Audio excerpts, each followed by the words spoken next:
कालच आपण बघाल तर कल्याण ग्रामीणमध्ये जो पलावा ब्रिज आहे, या ब्रिजचं उद्घाटन आज कित्येक वर्ष झाली रखडलेलं आहे आणि या संदर्भात आमचे जिल्हा प्रमुख दीपेशजी म्हात्रे यांच्या नेतृत्वात काल तिथे आंदोलन झालं आणि त्या आंदोलनाला कल्याण ग्रामीणचे माजी आमदार राजू पाटील साहेब ह्याही त्या आंदोलनात सहभागी झाले। त्याच्यामुळे एक नवीन चैतन्य असं सगळ्या दोन्ही पक्षांच्या कार्यकर्त्यांमध्ये आलं आणि हे दोन्ही पक्ष एकत्र आले पाहिजेत अशी जवळजवळ स्थानिक सर्व कार्यकर्त्यांची इच्छा आहे।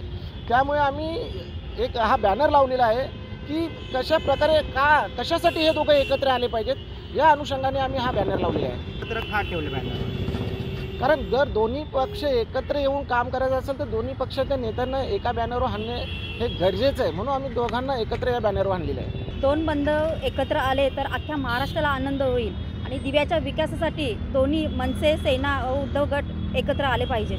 भाजपचं मूळ लक्ष मुंबई महानगरपालिकेवर आहे। मुंबई महानगरपालिका ही मराठी माणसाची आहे, त्यामुळे मनसे आणि शिवसेना ही एकत्र आली पाहिजे, ही कालाची गरज आहे।